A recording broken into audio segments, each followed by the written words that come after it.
Olá, assombrados! Eu sou a Ana Paula e vou contar um relato para vocês neste tipo ao vivo de hoje, certo? Bom, espero que esteja tudo bem com vocês. E para quem não conhece, nós somos o canal Assombrado, temos vídeos todos os dias no canal, todas as noites tem relato ao vivo, entre 10 e 11 horas da noite, e todos os dias às 11 da manhã tem relato também, tem tipo ao vivo de segunda a sexta, coletânea de relatos no sábado, coletânea temática no domingo, e 12:30 e meia todos os dias tem vídeo do Matheus com o almanaque assombrado de segunda a sexta e notícias de sábado e domingo. Façam aquela visitinha à loja assombrada, certo? Várias camisetas, luminárias, canecas, enfim, várias coisas aí na nossa loja assombrada. E não se esqueçam de deixar o likezinho neste vídeo, ok? Gostam do canal, curtem os relatos, já deixa o seu like aí. Vamos então ao relato de hoje, que é este: o espírito que veio pedir para minha mãe rezar para ele. Todos os nomes estão trocados. Oi, Ana, tudo bem? Espero que sim. Você e sua linda família, que você e sua linda família estejam bem. Adoro seu canal, sou sua fã e fã dos relatos, pois o sobrenatural me pertence desde que eu ainda estava na barriga da minha mãe. Já lhe enviei 2 relatos. Tá. Fiz toda a minha família ser fã do canal e todos adoram você. Muito obrigada. Me chamo Beltrane ou Fulana. Tenho 39 anos. Bom, o relato de hoje aconteceu com a minha mãe, pois eu herdei esse meu lado de mediunidade, intuição, sonhos premonitórios e reveladores da minha mãe, que desde muito menina, sempre muito religiosa, ela sempre teve uma mediunidade muito à flor da pele. Ela, minha mãe, até hoje tem essa mediunidade aflorada e tem tantas histórias que dariam uns 50 relatos, mas hoje eu vou contar um relato que sempre ouço a minha mãe contar desde que eu tinha 4 anos de idade. A minha mãe, que aqui chamarei de Rosa, esse relato aconteceu no ano de 1984, quando eu tinha apenas 4 anos. Nessa época, morávamos em uma simples e humilde casinha de taipas, num sítio bem pequeno, nos fundos do sertão cearense. Era um lugar tão longe e esquisito, longe de civilização, que até carro dava maior trabalho para chegar lá. Bom, em um outro sítio vizinho ao sítio que morávamos, bem esquisito, ou seja, pouca civilização, poucos moradores e até o nome do sítio era estranho, bom, não vou falar aqui, mas era um nome estranho. Moravam uns amigos e conhecidos dos meus pais e da minha mãe. Desde crianças... não, peraí. Nesse sítio, que também tinha um nome estranho, moravam uns amigos e conhecidos dos meus pais e da minha mãe, desde criança. Nesse sítio onde moravam esses amigos da minha mãe, havia um mercadinho que funcionava como bar. Mercado, e nos finais de semana, eles, os donos do estabelecimento, realizavam forrós, arrastapés, onde ia muita gente de sítios vizinhos, jovens casais de marido e mulher, namorados, solteiros. E minha mãe não ia nesses forrós, e nem o meu pai, pois a minha mãe, muito jovem, e meu pai também, mas na época minha mãe já tinha 3 filhas. Eu com 4... Eles eram jovens, porém já tinham 3 filhas. Eu com 4 anos e minhas irmãs, uma com 2 anos e a outra com 1 ano e meio. E a minha mãe estava grávida de 5 meses dos meus irmãos caçulas, que são gêmeos. Mas a minha mãe nem sabia que esperava gêmeos. Naquele tempo não tinha ultrassom, né? E se tinha, nem pré-natal as mulheres faziam. Bom, agora voltando ao foco do relato, nesse sítio onde havia os forrós aos fins de semana, morava um rapaz que era muito amigo da minha mãe. E ele era muito amigo da minha mãe e das minhas tias. Eles se conheciam desde criança também. Aqui o rapaz vai se chamar Laerte. Os pais dele também eram amigos e conhecidos dos meus avós maternos. E o Laerte era um rapaz muito alegre, gostava de se divertir, gostava de beber, gostava muito de festas, farras, era mulherengo. pois segundo a minha mãe, ele era um rapaz bonito. Os pais tinham posses e as mulheres, inclusive as casadas, assanhadas, também o assediavam, e ele não dispensava ninguém. Era um bom rapaz, porém, quando bebia, se transformava e ficava briguento, valentão e ainda mais mulherengo. E então, numa dessas festas, em um final de semana, por causa de mulher, o Laerte, já embriagado e valentão, se envolveu numa briga com um empregado, peão do pai dele, com muita violência. O peão o feriu gravemente com uma única facada, que foi fatal. O assassino fugiu e o Laerte ficou ferido, caído no chão, perdendo muito sangue. Como era sítio e o local era terra, quem viu disse... Enfim. O pai dele foi avisado e juntou todos os funcionários para socorrê-lo. E ele ainda foi com vida nos braços do pai dele para o hospital, acredito. Lembrando que como até mesmo o acesso de carro ao local era difícil por causa das precárias condições das estradas, o pai dele, em desespero, prometeu tudo o que tinha para os médicos salvarem a vida de seu filho. Mas não teve jeito, ele não resistiu e veio a falecer, causando muita tristeza, luto, dor na família, amigos, conhecidos e, claro, em amigos, em conhecidos e, é claro, nas mulheres. Minha mãe também e suas irmãs ficaram muito abaladas, pois eram amigos desde criança, amigos de infância.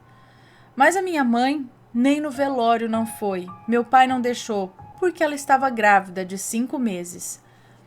Bom, como eu já falei, a minha mãe conta que ele, o Laerte, era um rapaz de boa aparência, bem de vida, gostava muito de curtir a vida de mulheres. E depois de sua morte, deixou muitas e muitas mulheres solteiras e até casadas em luto profundo. Onde tinha uma que também o conhecia desde criança, era vizinha da minha mãe, ou seja, morava no mesmo sítio. Ela era casada, mas parece que enquanto solteira chegou a ter uma certa amizade mais do que colorida com ele, o Laerte. E mesmo casada, surgiam as falações do povo que eles ainda saíam. E ela realmente não escondia, principalmente da minha mãe, que era apaixonada por ele, mesmo ela sendo casada com outro. Vou dar o nome dela aqui de Dorinha. Bom, passou-se uns 15 dias da morte dele.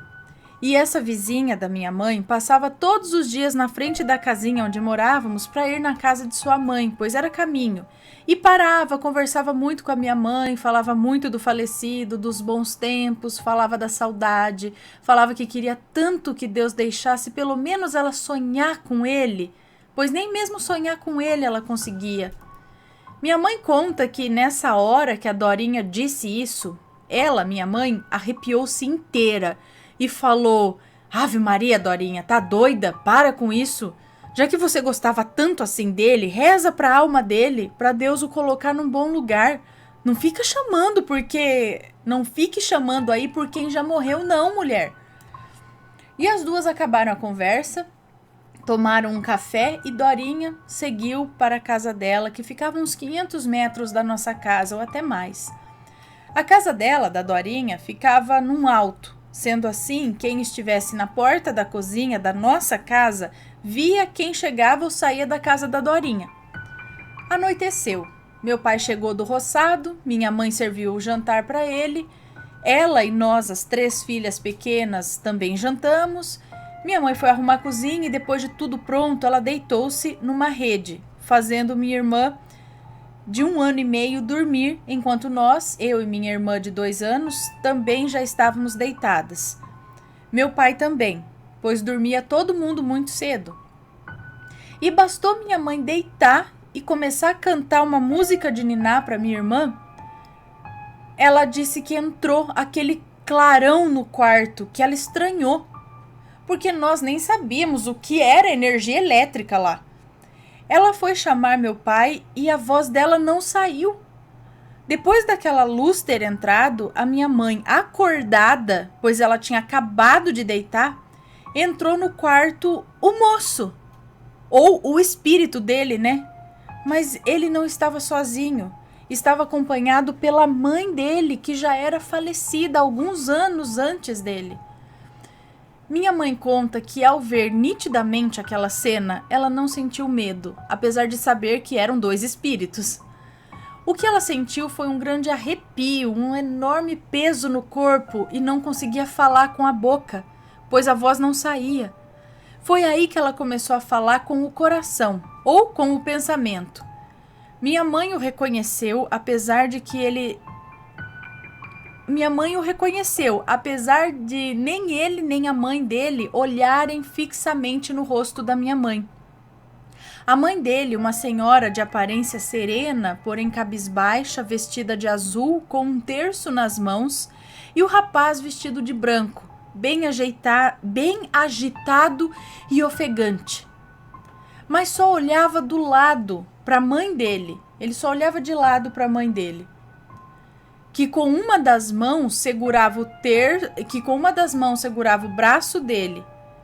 A minha mãe, com a voz do coração ou em pensamento, já que não conseguia falar, perguntou: Laerte, meu amigo, você aqui? Me responda uma pergunta. Quem pode mais do que Deus? Ele e a mãe dele responderam também telepaticamente: ninguém pode mais que Deus. Então minha mãe prosseguiu: por baixo das obediências de Deus, o que você quer desse mundo ou de mim? E ele, o Espírito, respondeu: um Pai Nosso. Reza um Pai Nosso para mim. Essa primeira pergunta que ela fez aqui, ó, quem pode mais que Deus, é tipo um teste, né? Porque se for um espírito bom, vai responder isso. Se for um outro espírito ruim que tá querendo se fazer passar, ele não vai responder isso. Aí você já sabe se você pode conversar ou não. Então ele pediu um Pai Nosso. Eu quero um Pai Nosso. Reza um Pai Nosso para mim. Minha mãe, ainda sem sentir nenhum medo, começou a rezar. E quanto mais ela rezava, mais ele pedia. E rezava junto, tanto ele quanto a mãe dele. E como a minha mãe estava acordada e consciente, viu que já fazia quase 1 hora que ela estava ali rezando para ele e com ele. Foi aí que ela, no coração, falou: ai, Laerte, eu já tô até cansada de tanto rezar nessa mesma posição, sem poder nem me mexer. Eu preciso fazer a minha filhinha dormir. Essa barriga presa, eu preciso me mexer. E ainda acrescentou: quem fala de você todos os dias e diz que tem saudades e queria te ver pelo menos em sonho é a nossa amiga, lembra dela, a Dorinha? Por que você não vai lá pedir para ela, para rezar com você e para você? Ela vai adorar. Eu já tô cansada. Quando a minha mãe disse isso, aquele peso no seu corpo saiu, a luz sumiu e ela pôde se mexer. Olhou do lado, minha irmãzinha já estava dormindo. E ela, minha mãe, transpirando e exausta. Aí, nesse momento, ela fechou os olhos e foi aí que mais um ato sobrenatural aconteceu. Ela sentiu como se tivesse saído do corpo dela, que estava ali no quarto, na rede, com a minha irmã, e indo até a porta da cozinha da nossa casa. Quando ela viu chegar na casa da moça, a Dorinha, o rapaz, Laerte, acompanhado de sua já falecida mãe, do mesmo jeito que estava lá com a minha mãe. As mesmas vestes, ele de braços dados com a mãe e sempre de rosto virado para o lado. Nesse momento, a minha mãe sentiu um alívio e pensou: ai, que bom, ele foi mesmo pedir para ela rezar para ele. Assim, ela acalma mais o coração. Quando de repente minha mãe abriu os olhos e lá estava, no mesmo lugar, no quarto, na rede, com a minha irmã, como ela havia feito desde o início, como ela estava desde o início. Bom, ficou confusa, sentiu um pouco de medo, levantou, chamou meu pai, que lhe deu uma água com açúcar e disse que ela dormisse, que aquilo foi apenas um sonho. E aí foram dormir. No dia seguinte, meus pais levantaram, minha mãe bem assustada, mas fez o café para o meu pai, ele tomou e foi para o trabalho, para a roça, como diziam por lá. E meu pai trabalhava nesse roçado, adivinha com quem? Ninguém menos que com o marido da moça, o marido da Dorinha. Isso mesmo, aqui vou chamá-lo de Zeca. E assim que se viram, começaram a trabalhar. Meu pai notou o Zeca calado. E assim que eles se viram e começaram a trabalhar, meu pai notou o Zeca calado, cara fechada, como se tivesse incomodado. Aí meu pai perguntou: ô rapaz, o que tá acontecendo? Tá calado? Tá se sentindo bem? Tá tudo bem com a família? Tô lhe achando calado, preocupado. Qual foi o E qual foi o tamanho da surpresa do meu pai com a resposta? Ele disse, o Zeca virou pro meu pai e respondeu: Tião, você não vai acreditar no que aconteceu comigo essa noite, por volta de umas 9 ou 9:30 da noite. E prosseguiu: nem gosto de lembrar que eu me arrepio inteiro, sinto raiva e até remorso. Meu pai, já preocupado, mas já começou a ligar uma coisa com a outra. E meu pai respondeu: pelo amor de Deus, Zeca, o que é que foi? E o Zeca continuou: rapaz, essa noite eu tava dormindo e me acordei com o espírito daquele desinfeliz. Foi outro palavrão que ele falou, mas fica sendo desinfeliz.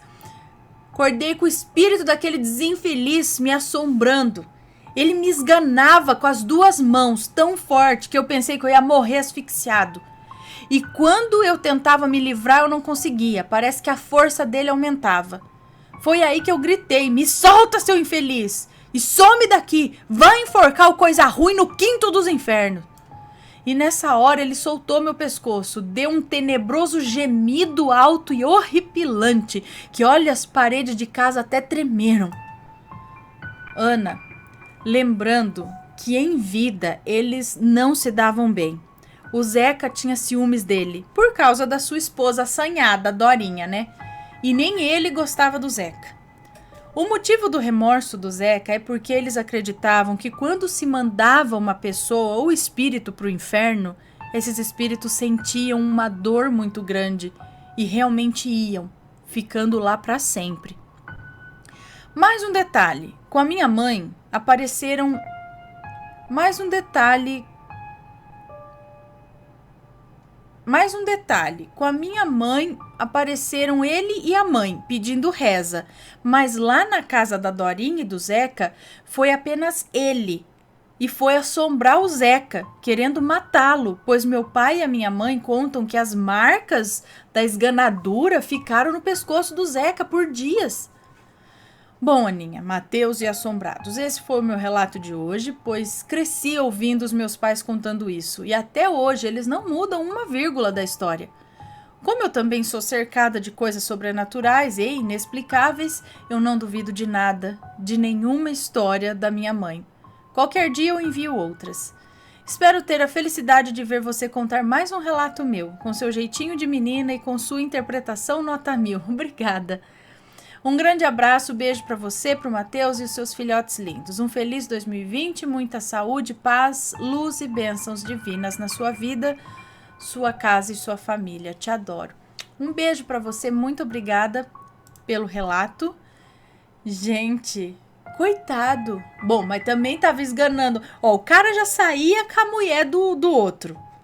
E aí chega lá pra esganar o cara e o espírito, ele se defendeu e xingou, porque como você vem aqui me esganar, você ficava com a minha mulher, sabe, assim. Mas no fim, acho que ele falou na braveza, né? Mas será que quando você manda o espírito pro inferno ele vai assim e não volta mais? Acho que não.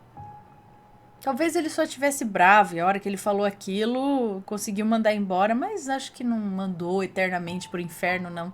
Não teríamos esse poder. Mas no fim não foi a moça, não foi a Dorinha que viu, foi o marido. Ai, meu Deus. Ixi, coitado, tava precisando de reza e outro vai... Mas foi lá enforcar, tivesse ido pedir reza, olha lá.